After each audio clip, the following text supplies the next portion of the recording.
The views and opinions expressed on this program do not reflect the company, owners, management, staff, clients, or partners.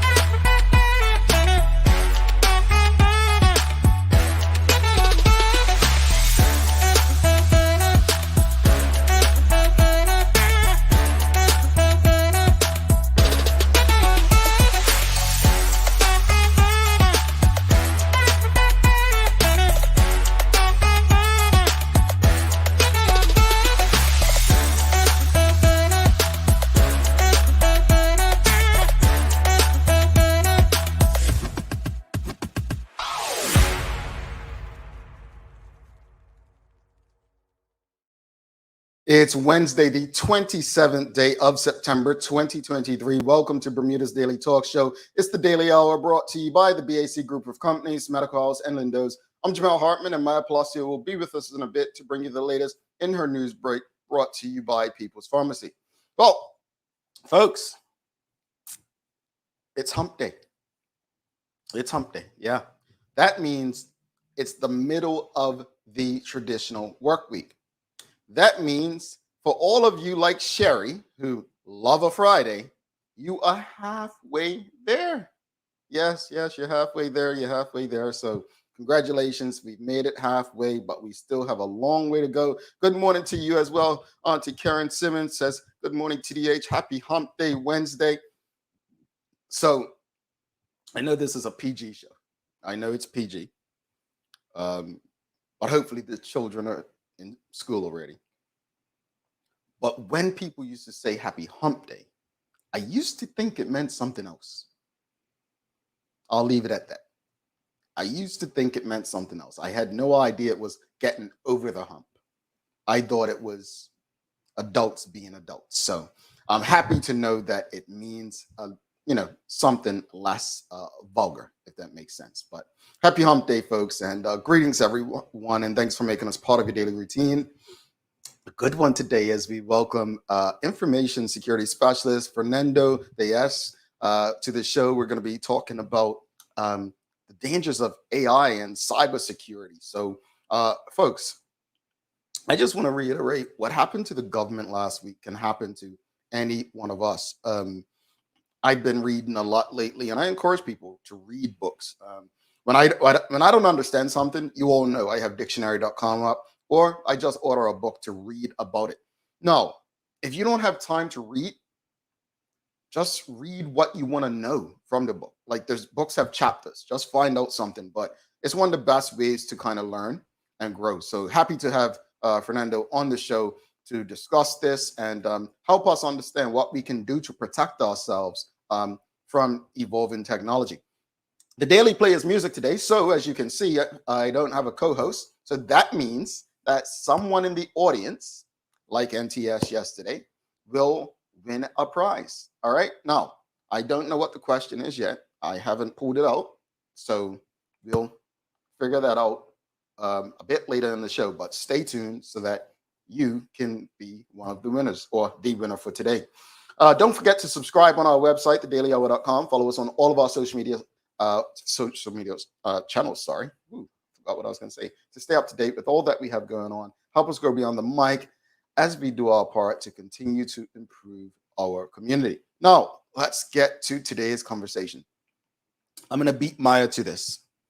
There are two important days of the year, and we're going to start with the first day of the year, and that's going to be our question. And if you again follow us on Instagram and saw our story, you know that today, September 27th, represents World Tourism Day.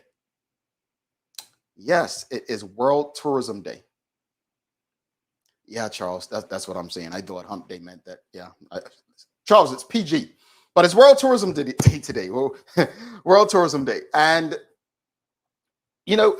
I've been privileged, like Charles, who you just saw. I've been privileged to be one of only two or a few Bermudians who have worked in destination marketing organizations. outside of Bermuda, and it's been a whirlwind. It's been quite the experience. It's been something um, very different. And what I mean by that is, I love you. Before I say this, I'm going to say I love you. I love all of you.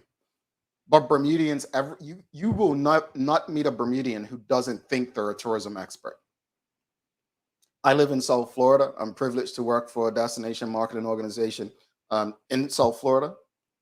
But if you go outside, if I went outside right now and told someone what I did for work, hey, I work in tourism, they would say to me, now keep in mind, tourism is pretty much the economic driver of the economy outside of agriculture in the state of Florida. If I went outside right now and said to 100 people I work in the tourism sector, work for a destination marketing organization, they would say, tourism, what's that? I bet you in Bermuda, everyone believes they're a tourism expert because they know Bermuda better than someone else. Tourism is not about just knowing the destination. It's understanding travel, not going to your favorite trip to New York or shopping trips and stuff like that, but understanding why people travel, understanding group travel, understanding why the different types of travel, leisure, group, religious, Smurf, association. It's so many different markets. Ecotourism, medical tourism. All right. So, in honor of World Tourism Day, and if you saw the responses on the Instagram story, you'll understand why the question is asked this way. Outside of its people, what is Bermuda's most valuable tourism asset? And I hope you all have some answers that can help the Bermuda Tourism Authority, because we know everyone can use a bit of help, especially our friends over there.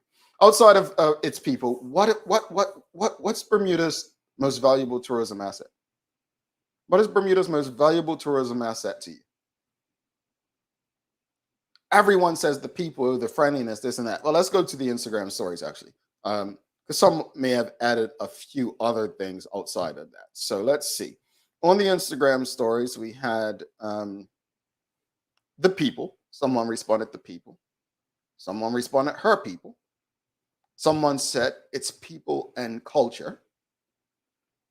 Someone responded, we have changed. It used to be our people. We've changed.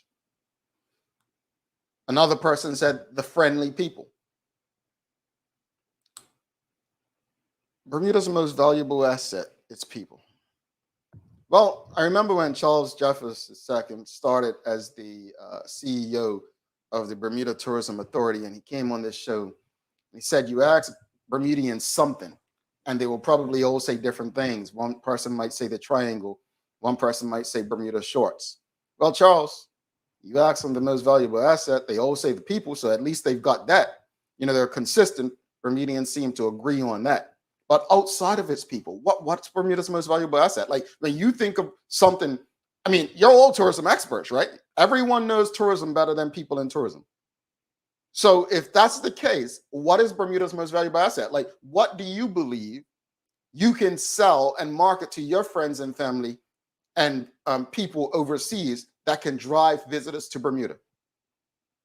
It's World Tourism Today. You've got to have something. What is it? What do you believe can attract people to Bermuda? What's our most valuable asset? Is it the lighthouse? I mean, does the lighthouse even work? I mean, I thought it was down. Nicole Hassel says our beaches are our most valuable asset. So, Nicole, I'm going to keep that comment up on the screen. Back in 2013, I attended a cultural tourism summit in New York City, and we had people from Syracuse University running it. There were people from Hawaii. There were people from all over the U.S., right? Different Cayman Islands as well, which isn't part of the U.S. And a question was asked. So during the presentation, someone put a beach on the screen, and I may have told this on the show before. Someone put a picture of a beach on the screen. And they said, remember, it was a cultural tourism summit. And the person asked, can anyone tell me where this is? And people were guessing and throwing things out. Such and such, this place, that place. And the presenter said, that's the point. At this point, everyone has a beach. There are man-made beaches. There are beaches like almost every destination at this point. The point that the presenter was making is there's nothing unique about a beach, but there are things that are unique about your culture. I'm not disagreeing with Nicole Hassel that if our beaches are our greatest asset, how do we make them unique and a part of the culture? Now, don't say pink sand, because there are other destinations with pink sand beaches as well. But think about that. Folks, question of the morning. Outside of its people, what's Bermuda's most valuable tourism asset? What's Bermuda's most valuable tourism asset? Misha Fubler says, no expert, but I think natural beauty. Okay. Again, I guess when we think about our most valuable tourism asset, what's unique? There are so many places with natural beauty. I go outside in South Florida. If you didn't know this was part of the United States, you would think it was somewhere in the Caribbean. I mean, the weather's similar as well. But I remember my first trip to Miami back in the late 2000s. And I was like, wow, this doesn't even feel like the US. Palm trees everywhere. It was just a unique experience for me, right? Natural beauty exists everywhere. And if that's our greatest asset, how do we tie it to our culture where it's unique, where people want to come for it? It's World Tourism Day, folks. Shamari Talbot says there are many. One being that visitors feel safe. Two, cleanliness. Those two things are very valuable to our tourism industry.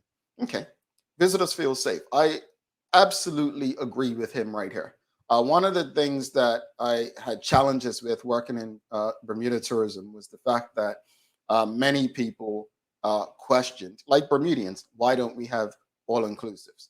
Bermuda's not traditionally an all-inclusive destination. It's a destination. All-inclusives, in my mind, were created to keep people on property for various reasons. Number one, hotels win that way because they keep the money in-house. The destination doesn't win. Two, safety, right? In many destinations where they thrive, going off property wasn't the safest, right? And three, actually make it more convenient and affordable for the guests. So visitors feel safe. I like the fact that, you know, I remember friends that I met when I was living in New York, they would always say, Bermuda's so unique. I mean, I don't know anywhere else I visited where like locals go to the hotel bars and restaurants the way we do. Like, that is unique. And that's part of who we are. That's part of the culture. So I think that is a valuable asset, the safety. Now, I know people will say, oh, well, Bermuda's crime is, truthfully, the crime has been internal for the most part. The second thing he mentioned, cleanliness. Whenever I would bring people to Bermuda for familiarization trips, one of the things they always championed was our cleanliness and how well groomed the island was. But we have to be honest with ourselves. It doesn't look like that anymore. Trees overgrown in the roads and trash not picked up. Yeah, that was something that we cherished and valued. But for some reason, it just isn't like that anymore. So I do agree that those are two things that bring extreme value to the industry. Folks, again, question of the morning, outside of its people, what is Bermuda's most valuable tourism asset? Ebony Souza says, maybe not our most valuable, but we are rich and intertwined history with so many different cultures, finding a way to better attract folks using that. I like that, though. For such a small place with such a small population, is melting pot an offensive term? Can I say melting pot? I don't know. We're living in a very sensitive era, but we are a space where so many different cultures and people that I guess our offerings should be more than what they are, and they do create a unique and valuable attraction for people, right? I think I get you, Ebony. Sean Smith says one of our most valuable tourism assets is our water and climate. We can host world sporting events like sailing, fishing, underwater exploration, etc. I don't disagree. I think while our climate is not necessarily subtropical, it is semi subtropical, right? It's not tropical; it is subtropical, I should say. It's not what you'll get in the Caribbean. I think that, in my opinion, Bermudians have the best of both worlds. It doesn't get too cold; gets just right, and summer times it's not as bad as it can be in other destinations. But it is World Tourism Day, folks. Keep your answers coming. Outside of its people, what would you say is Bermuda's most valuable tourism asset? Outside of its people, what would you say is Bermuda's most valuable tourism asset? I haven't answered the question, have I? What would I say, having worked outside of Bermuda in this space? And if I were to say traveling to Bermuda, I would say one of the most valuable assets right now is Bermudair. Having an airline that is based in Bermuda, dedicated to bringing visitors from airports that really have people that Bermuda is trying to attract. So I think Bermudair is a new valuable asset for Bermuda and its tourism product. What else? I would say the food. I think what I like about Bermuda, and this is very unique, what I really like about Bermuda's cuisine is you can have an Italian restaurant, you can have a French restaurant, an American restaurant, and all three of them will cook their version of fish chowder. Some will be more red, some will be more brown, right? I love the fact that different cuisines try to incorporate different aspects of what's considered Bermudian traditional meals. Be it a fish cake, fish chowder, even codfish and potatoes, red sauce, butter sauce, right? So I like that. I like the fact that we have a unique cuisine that is welcoming different cultures in with it. So I think that's a valuable tourism asset. And at the end of the day, you have people who travel just for food. Just for food. Like we have foodies out there, people who, you know what, I'm going to Bermuda just to try this codfish and potatoes or fit. Like, do we actually market in that way? I'm not quite sure. But there are people. I was just talking to someone from New York yesterday or day before who told me, oh, I travel just to eat. And when I go to places, I actually want to do classes where I can learn to cook what the locals like to eat. That's interesting. That's very interesting that someone would want to do a cooking class in a space they're visiting just to learn to cook what the locals eat so they can be able to enjoy the cuisine once they leave and go back home. Again, folks, question of the morning, outside of its people, what is Bermuda's most valuable tourism asset? Larry Scott says it used to be how we organized the visitor experience. What do you mean, Mr. Scott? Organize the visitor experience. Tell us more. Tell us more. Like, are you saying like we used to have unique itineraries? Like, what do you mean by that? That would be interesting. I'd like to hear more of that. But audience, keep it coming. Let us know what do you think? I mean, a lot of you travel. A lot of you have friends that and family that come to visit Bermuda. What's unique and valuable that we don't even discuss?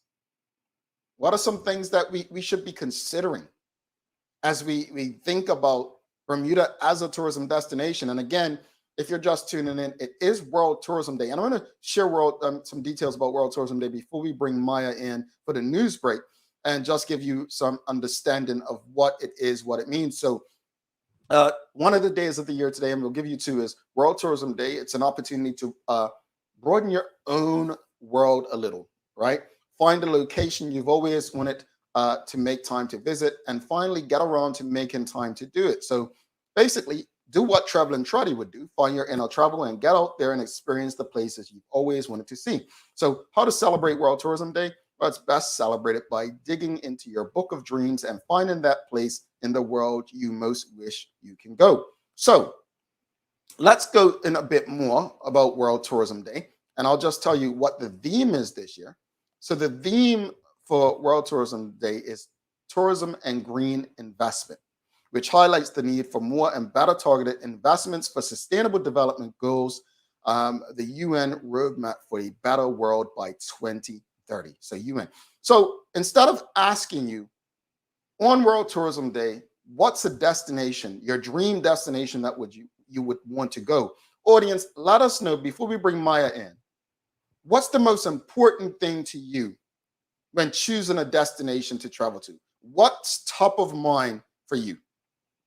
Is it safety? Is it food?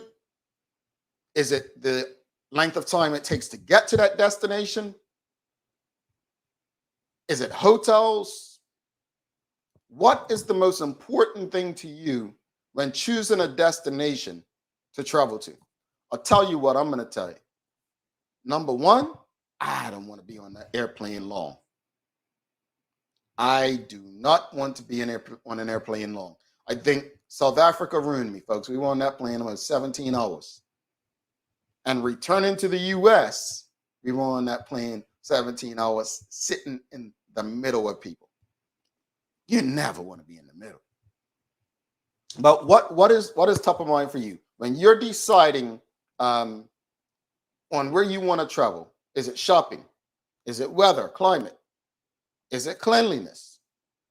What's top of mind? How do you go about choosing a destination? Let us know. What on this World Tourism Day, is it ecotourism? Is it sustainability? Is it the environment? What's top of mind for you when choosing somewhere to travel? What is number one for you? Me, honestly, time to destination. Why? Because the longer you go, the more time you lose to enjoy the space you're traveling to, right? Hotel, I'd stay in a Courtyard Marriott. So hotel isn't necessarily up there of most importance to me. Food, yeah, very important. Safety, I would say important. I want to go somewhere where I can roam and just do what I'd like. Misha Fabulous says, he says, proximity is definitely a factor. The kids can't handle more than a few hours. See, young children, you don't want to have them on airlines too long. Ebony Souza says, food, activities, and museums within walking distance of each other, good transportation options. Yes, maybe we're spoiled, but they have to have Lyft. Ride share has to be available. All right. All right, folks, let's bring Maya Palacio in for your daily hour news break. Don't forget, we have Fernando De Deus coming up. We're going to be talking about AI and cybersecurity. As you know, Bermuda, a lot of talk has been around cybersecurity for the last week. So very important conversation. We're going to learn about some things that we all can do to better protect ourselves. Again, what happened to the government can happen to each and every one of us. So after this break, we'll bring in Maya Palacio. Emily Dill says, safety, accommodations, people, and culture are top of list when deciding on a destination to go to. I love it. I agree. But see, I'm easy when it comes to accommodation. As long as it's in a safe space, I'll stay in I shouldn't say that because a Courtyard is not a Motel 6. I want to be safe in the hotel. I want to feel safe. All right, let's bring Maya Palacio in for the Daily Hour News break. And World Tourism Day. I wonder what Maya would say is Bermuda's most valuable tourism asset.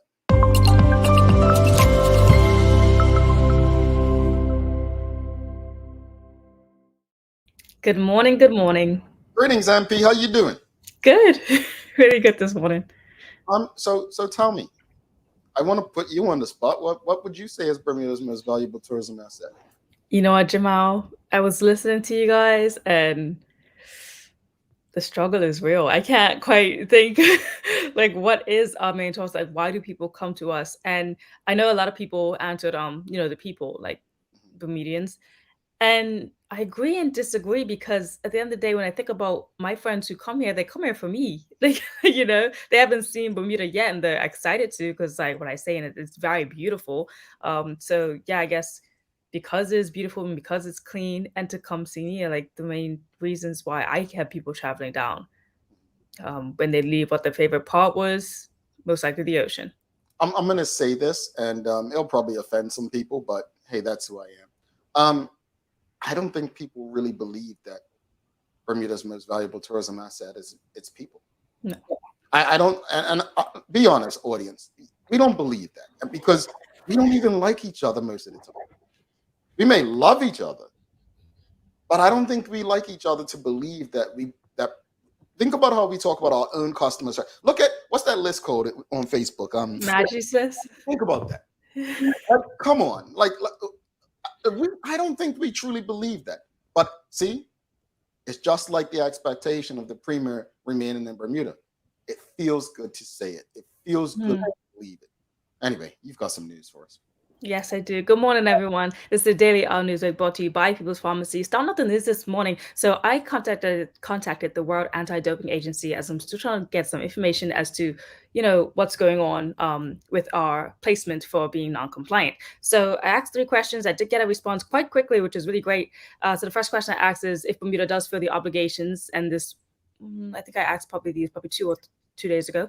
But if Bermuda does feel the obligations of implementing the code into the legal system within the 21 days, will the consequences still apply? No. If the non-conformity is resolved within a 21-day period, i.e. by October 13th, then the consequences would not apply, which is great to hear them being confirmed. The second question I had asked was, how long did the Bermuda Anti-Doping Authority know about these codes that needed to be implemented before they were officially given the consequences for non-compliance? They answered saying the 2021 World Anti-Doping Code came into force on January 1st of 2021. However, the content of the code and any changes that governments would have needed to make to their legal system were finalized in November of 2019, and the World Anti-Doping Agency presented the relevant corrective active report to the Bermuda Anti-Doping Agency on the 9th of December 2022. The final question I asked them was, other than your consequences list, how does this error affect Bermuda's athletes or reputation? They said the consequences are targeted to the Bermuda Anti-Doping Association and do not directly affect the athletes beyond not having a national flag fly at events. So, we had enough time to get this right. Yes. Just like every other country. Look, I think we have a right as a country to be disappointed in where we're at with this. And I say respectfully, first off, this is why the Daily Hour is the best damn show in Bermuda. This is why I'm going to love on everything Maya does until she says she doesn't want to do it anymore, because this is what she does.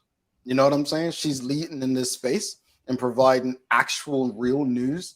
And going out there to try to retrieve the information. If this is the first time you've ever watched this show, I know it won't be the last. If you like direct, unique information that you need and want to know.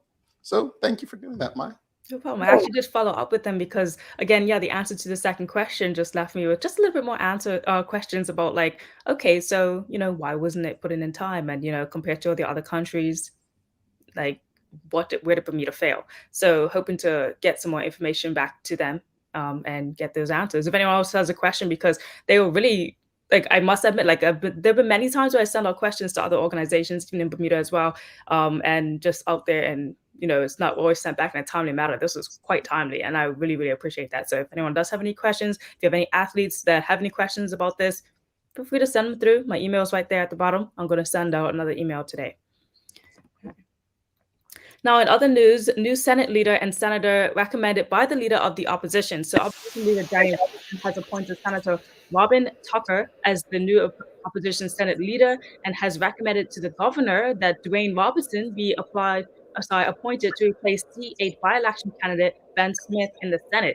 Mr. Richardson said of the Senator Tucker that Robin is simultaneously kind and generous and tough and honest. She demonstrates that competence does not have to be accompanied by arrogance. She demonstrates that competence does not have to be accompanied by arrogance. She demonstrates that integrity does not have to be accompanied by bragging. She demonstrates that strength does not have to be accompanied by fear of being questioned. Robin personifies the phrase, still waters run deep. Her commitment to Bermuda is beyond reproach. She is entirely committed to outcomes over busy work. She measures twice and cuts once, and I have really seen such precision of thought and action. What he says about Dwayne Robinson is that he has consistently fought for the values of the party. Despite setbacks, he always stands back up, brushes the dust off, and continues to fight. His ongoing work strengthens our communities. His forthrightness and clarity of intent enforces integrity in politics, and his willingness to pursue the best interests of the vulnerable demonstrates his commitment to social fairness. He has consistently pointed out that the country's financial management does not promote or enhance our communities. Congratulations to them both. Mm-hmm. I do recall that Dwayne Robinson was in the Senate before, so and then got taken out. Now he's going to be put back in. So interested to hear more about that journey as he is recommended to take over the spot from obviously constituency C8 Ben Smith, who will be going up for the by-election very soon. So. I mean, I'm wondering if this move was done in assumption that Ben Smith would beat Misha Fabler, but that's quite cocky if it was done in that respect. I don't necessarily think so because Ben Smith currently holds quite a lot of seats for the OVA. I know his like the shadow minister, I believe either one or two things. But again, he's out of the Senate now. He holds nothing. Yeah. And if he doesn't get elected, he holds nothing. So once you've replaced him in the Senate, you like before he's even become an MP, that's just an interesting move to me. Yeah, it's something to think about. Yeah, the assumption that he will beat Misha. And I'm not saying he won't, but that would be something if he didn't. And now he's out, yeah, whatever. Well, I'll send off a question, see what we get back for tomorrow's news break. Next in our news today, so Dr. Eva Naomi Hudson Racial Justice Award Ceremony and Banquet is here. It's the first event of its kind that they're having, and they gave a little bit of insight of the late Dr. Eva Naomi Hudson dedicated her life to the pursuit of racial equality in Bermuda, and her tireless efforts span more than 50 years. Dr. Hudson was a pioneer who wrote articles, addressed local and international audiences, compiled data and published findings, and assisted to establish organizations pursuing justice and reconciliation. The banquet will be acknowledging those in Bermuda community as well who have also contributed toward racial equity in Bermuda over the past years. So the ceremony and banquet will take place on October 21st at 6 p.m. at Pier 6, and tickets can be purchased at PTix.BM for those who are interested. And another thing to note is that myself and Nadanja will actually be co-hosting this first ever annual event. Cool. I actually missed Dr. Hudson's voice, her perspectives. She was unique. She hasn't been replaced. And I think she was one of the last Black women who had a respectable voice on racial issues in Bermuda. So she is definitely a miss. Yeah. I've been watching a couple of her old past interviews that she's had on the island recently, and she was intelligent, bright, and sassy, quick, really quick. I love that. To her last days. Mm-hmm. And like she said, she answered one of the questions that asked her, like, why are you so passionate about like speaking up and being a voice and trying to stop all the racial injustice in Bermuda? And she says, why isn't everyone? Yeah. Why isn't everyone? Yeah. Because it's happening. Mm-hmm. Now, closing out for today, we're going to talk about some sports. Now, our women's national football team is just like doing what they're doing and being the best that they are out there right now on the road to the Women's Gold Cup. So here's some statistics and some stats about where they're at right now.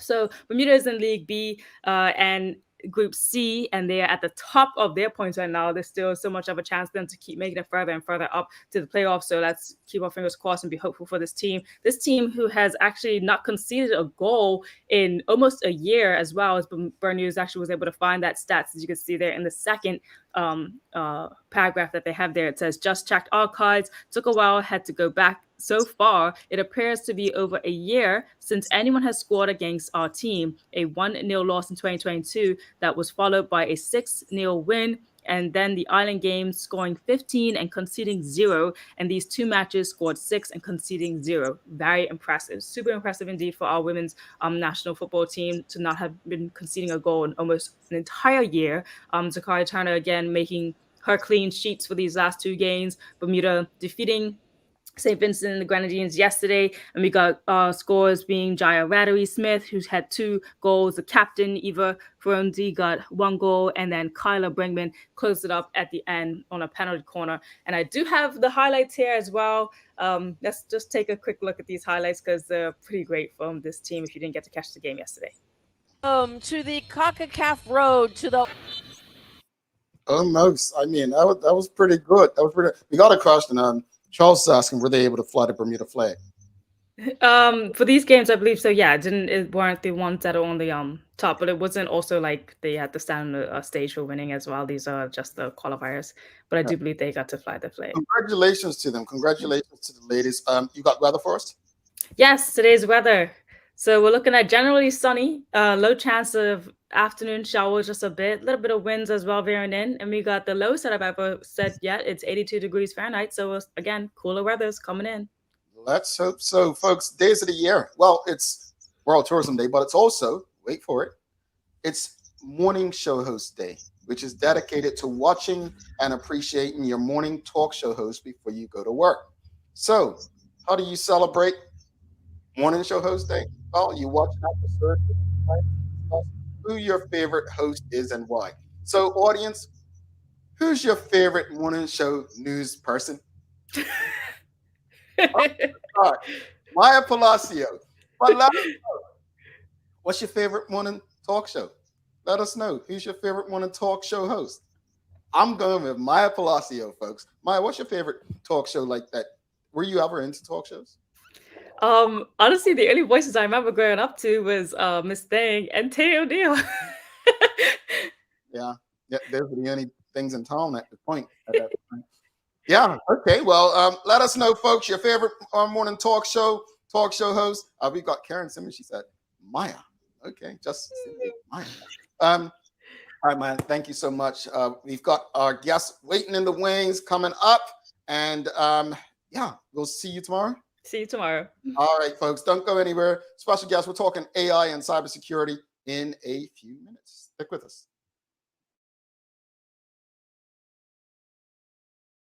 Get ready, BAC Group of Companies will be having a huge clearance sale. Many products will be discounted by up to 75%. Mark your calendars because this deal will only be offered from September 28th to the 30th. That's Thursday, Friday, and Saturday from 9 a.m. to 5 p.m. at the BAC parking lot. Big discounts on vanities, toilets, AC units, light fixtures, and much more. You do not want to miss out. Discounts up to 75%. BAC parking lot, September 28th to the 30th. Be there and save big. People's ACW, located at King Edward VII Memorial Hospital, carries over-the-counter medicines, toys, cards, and even toiletries. Our knowledgeable staff are there whether you're at emergency, visiting family, or a member of BHB staff, to show you our best even when you're feeling your worst. People's ACW, we're here for you.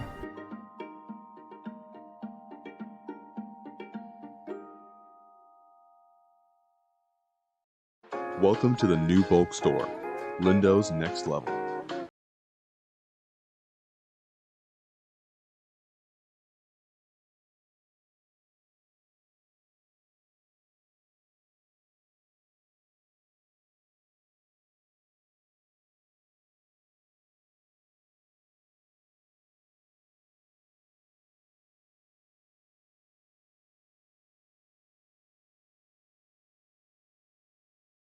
Celebrating her 70th birthday next month. Have you noticed her age is catching up with her? Yeah. Plus, she's having a hard time getting up and around like she's used to. I would sure hate to see her fall. At Medical House Limited, we can help make life situations easier. We have electric beds, motorized scooters, bath stools, walkers, you name it. Mom's been real good to us. We'll get her birthday and Christmas gifts from Medical House. Medical House has relocated next to the Dandytown Field, number 6 Bakery Lane, Pembroke. Telephone 292-3622. Welcome back to the Big Show. I'm Jamal Hartman. It's the Daily Hour brought to you by BAC Group of Companies, Medical House, Lindo's, and People's Pharmacy. Folks, please don't forget to subscribe on our website. Follow us on all of our social media channels to stay up to date with all that we have going on.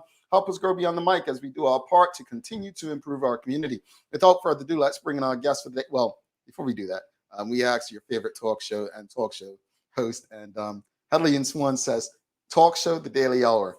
Talk show host, take a wild guess. Audience, guess for her because I don't know who's her favorite talk show host. But without further ado, let's bring our guest for the day. We've got IT and cyber specialist Fernando De Deus is coming up. We're having a very important conversation where we're going to learn how we can better protect ourselves from AI and cybersecurity incidents. Let's give him a warm TDH welcome. Morning, sir. How are you? Good morning. I'm good, and thanks for having me.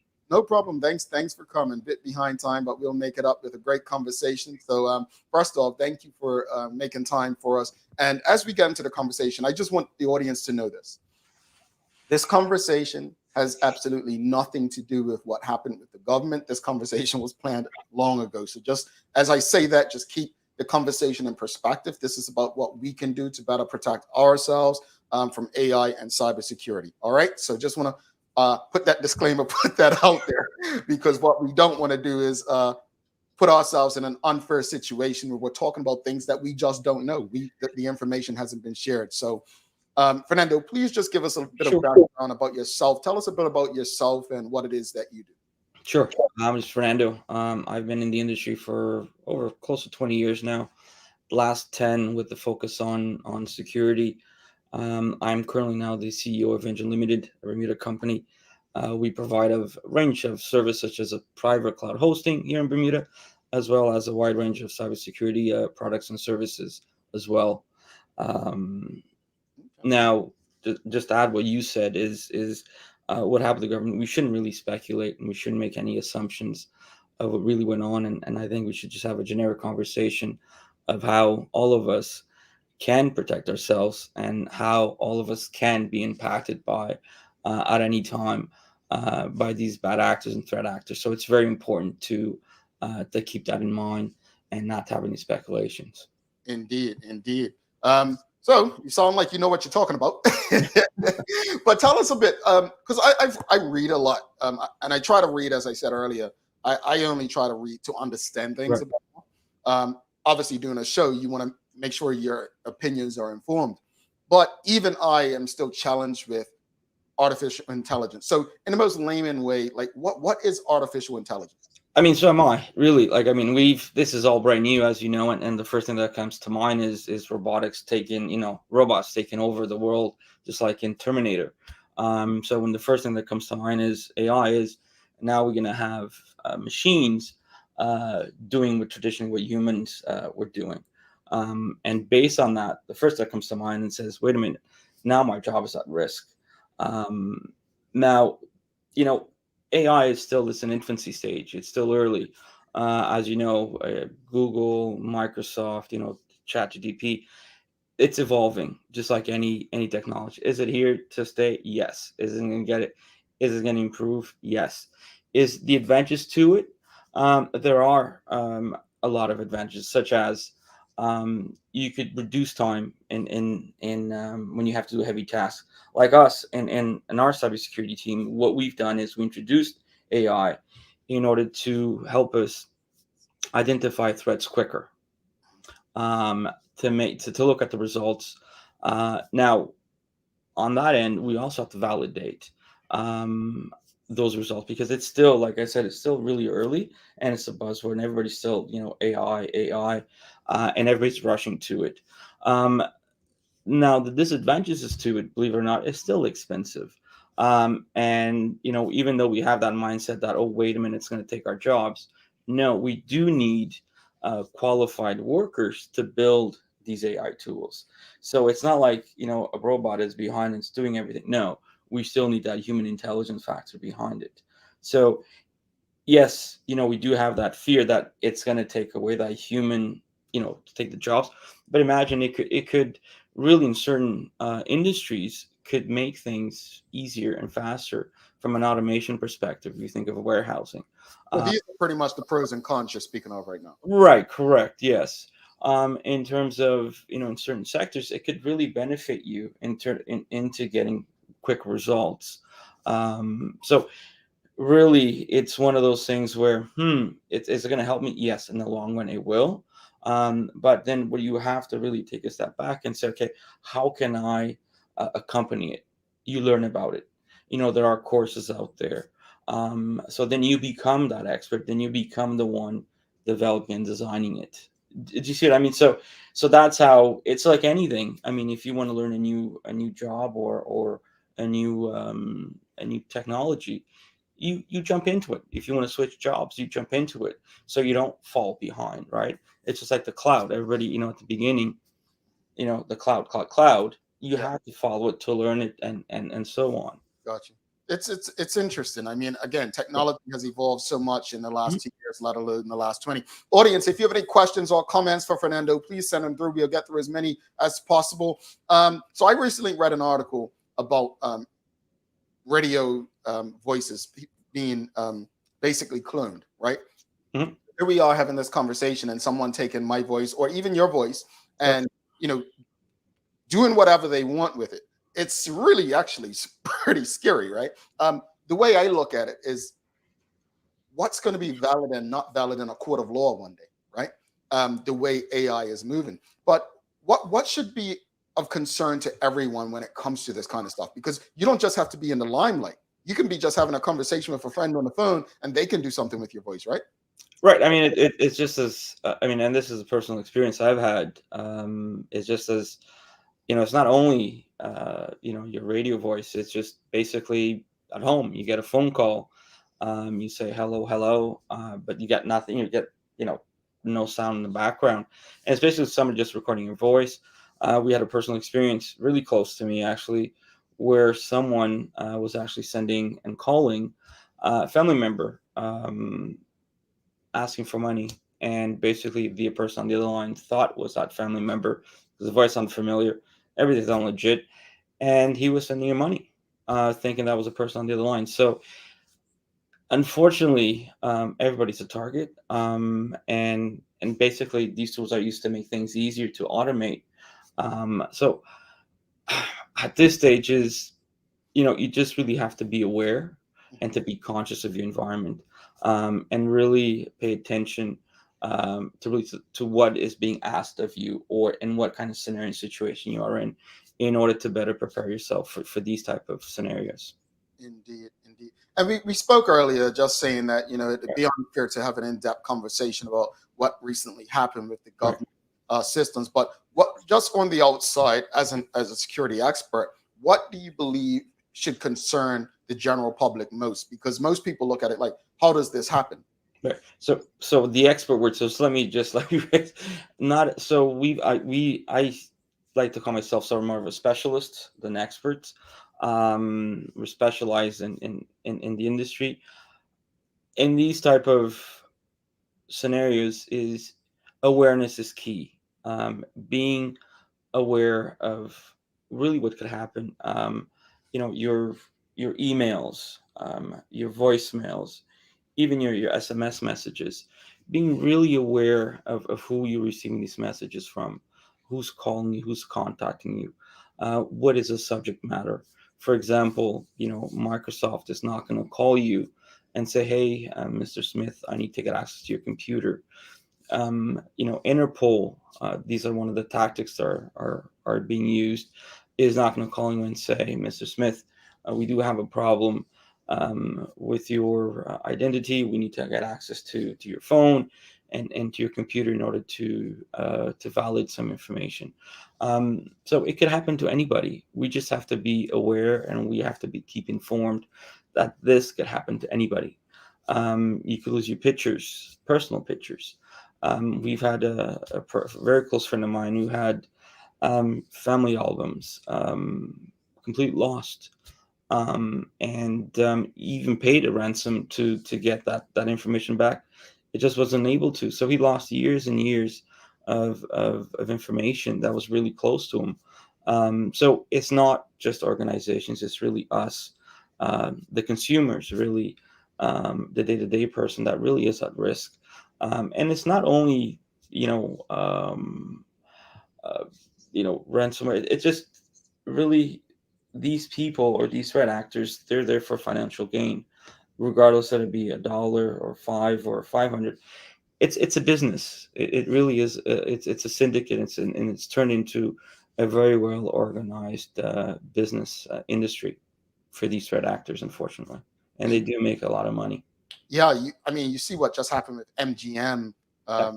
They said they were losing $5 million a day, and it can happen to anyone. And with that said, being it can happen to anyone, what can people do to protect themselves from cybercrime?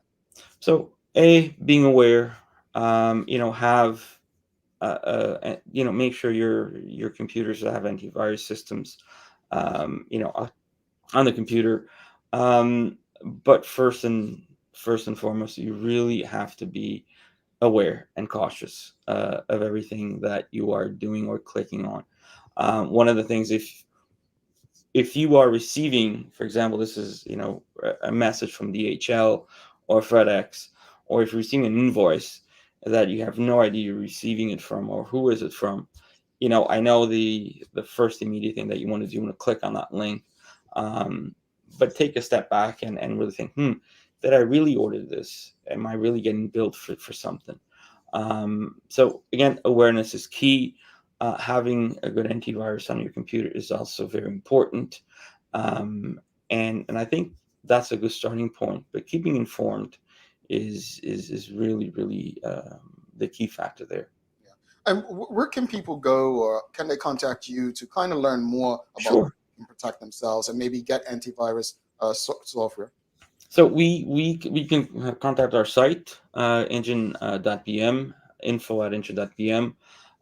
We will be offering some webinars on this topic, as well through our strategic partnerships with Checkpoint, Horizon, H3, and as well our SOC as a service partner, Redshift Global, and with Connect Tech. We'll also be having some proof of concept and proof of values with some of our security tools that we have. So feel free to contact us, and be more than happy to share those with you as well.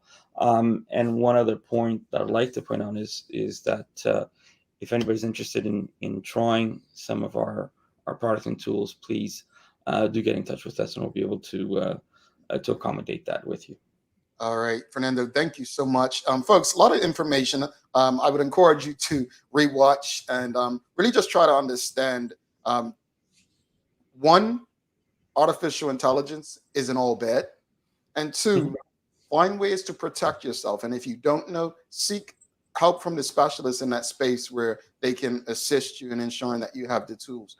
It can happen to any one of us. Something you said that I learned, believe it or not, my first major in college was IT about 20 something years ago. And one of the things I learned back then is stop opening emails and just clicking on everything. I get emails all the time, and you don't listen, you feel. About 10 years ago, I got an email and thought it was from Amazon. I think it was Amazon or PayPal or something. And one of the things I do now is I actually click the email address to see if it says @amazon.com, because it might say Amazon at the front and it's like @XLG whatever, right? Speak to us about that. There's ways of threat actors, basically. There are ways of malforming emails. So I can send an email from you, basically pretending to be you to someone else, and basically that's called email spoofing. What it is they're taking mimicking your email from displaying that coming from you, but in fact is coming from a different place, and the regular user may not be informed enough or aware of that, and they just click. So there are key factors to look at when you receive these emails. Spelling, the outline of the email, even when the content itself is at times, at best, really not well written, not well presented. So these could be some of the sort of the giveaways, and at times, even from Amazon, like you said as your example, they even may embed some links that may point to somewhere else other than Amazon. So what you want to do is you want to hover your mouse over these links and to see what really pops up. If it really does go to where it's supposed to be going to, and not just something to go, Amazon dot, se.de or something like that. So hover the mouse over links, hover the mouse over the emails, just making sure that you know it is coming from, and worst case scenario, if you're not certain, if it's from a company, let it be the electric company or telecom company. If you're not certain of that, just give them a call directly. And I think that's the only way to validate if it's really is coming from who that person is. Even from your friends, Messenger, WhatsApp, Telegram. These are all favorite spaces where threat actors use to gain access to your devices and take access to your systems personally. So even if you receive messages on your Facebook Messenger, if you're not certain, don't click on those links. If you get friend requests or say, hey, friend A is sending you a link, please click here. Be aware of that as well. That's also another key point there that you have to keep in mind. That does happen. Good stuff. That hovering over it, folks, that's some good information. Hovering over that link, see where it's taking you. Fernando, thank you so much for this. Keep the information coming on this. This is very helpful. And folks, I really hope you got something out of this. But keep us informed. Thank you so much for waking up early, making time to have this conversation with us. And if there's anything you have coming up where you have, I know you mentioned some sessions coming up that we can ensure that we're inviting people to make sure that they get the information that they need. Please just reach out to us. But thank you for making time, and we'll talk to you soon. Thank you so much. Thank you. All right, Fernando, he is an IT specialist. Folks, if you appreciated the conversation, please give us a thumbs up, a love, a like. Make sure you share this conversation with your friends, your family, your colleagues. Don't forget, we're going to take our final break. Come back. Someone's going to be a lucky winner. Well, if they get the question right first, that is. Stick with us. Get ready, BAC Group of Companies will be having a huge clearance sale. Many products will be discounted by up to 75%. Mark your calendars because this deal will only be offered from September 28th to the 30th. That's Thursday, Friday, and Saturday from 9 a.m. to 5 p.m. at the BAC parking lot. Big discounts on vanities, toilets, AC units, light fixtures, and much more. You do not want to miss out. Discounts up to 75%. BAC parking lot, September 28th to the 30th. Be there and save big. Ordering from ER Fisheries has just gotten simpler. With just a few clicks of a button, you can place an order for next-day delivery or same-day pickup. Our ever-expanding list of offerings now include grocery pantry items, specialty meats, and bread and dairy items. We know things have been hard, and we're here to make planning for your next meal or party easy. Whether you're a vegetarian or a meat eater, we have what you're looking for. And best of all, it can be delivered to your door in 24 hours or less. Go to www.erfisheries.bm and check out our wide range of seafood, beef, lamb, pork, poultry, fruits, vegetables, and plant-based products, all available at reasonable prices. That's www.erfisheries.bm. All right. Thanks so much to Fernando for stopping by, talking about AI and how we can better protect ourselves in this age of cyber threats. Folks, if you appreciated the conversation, please give us a thumbs up, a love, a like. Make sure you share it with your friends, your family, your colleagues. Cybercrime is real. It can impact any and every one of us if we're not careful. Thanks again to the BAC Group of Companies, Medical House Lindos, and People's Pharmacy for ensuring that we can do this with you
All right, I'm still here. Sorry about that, folks. Had a little technical difficulties.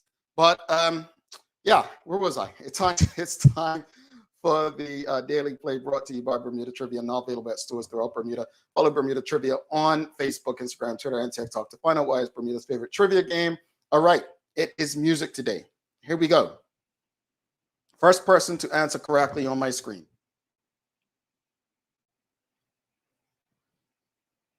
How many hip hop heads in here? Who did Tupac say got a baby? Who did Tupac say got a baby?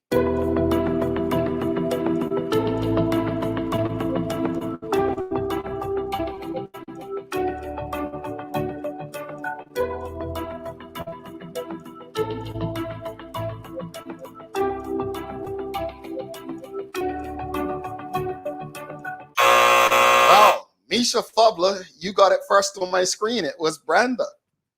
Brenda, everyone got it though. Wow, we got some hip hop heads in here. Renee Simmons, Ebony Souza, Sherilyn Johnson got it. But Misha Fubler showed up first. So Misha, please send us an email, engage@thedailyhour.com, so we can get you your prize. And folks, if you're still waiting for a link, you should receive it this morning.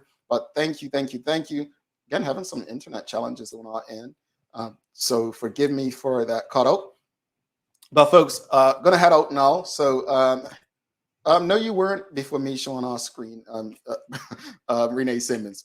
As I always say, the first person that shows up on our screen, and let me just take a screenshot of this. So we just make sure, as we always do, who shows up first on our screen. But it's definitely me showing our screen that showed up first. That's why I say when I read it, I always say the first one on our screen, the first one that shows up on our screen. Yeah, we know that happens sometimes. That's why we say our screen, ours, like what we see. You see something differently than what we see. So, all right. That said, folks, it is time to head out. So please don't forget to subscribe on our website. Follow us on all of our social media channels to stay up to date with all that we have going on. Help us grow beyond the mic as we do our part to continue to improve our community. Thanks again to our partners, the BAC Group of Companies, Medical Windows, and People's Pharmacy for ensuring that we're able to do this with you on a daily basis. As always, we appreciate you, we love you, and we thank you for making us part of your daily routine. If all goes well, we'll be back to do this again with you tomorrow. I'm Jamal Hartman. Please do make it a safe and a great day. We are out. Thanks for hanging with us, even through that, situation. Peace.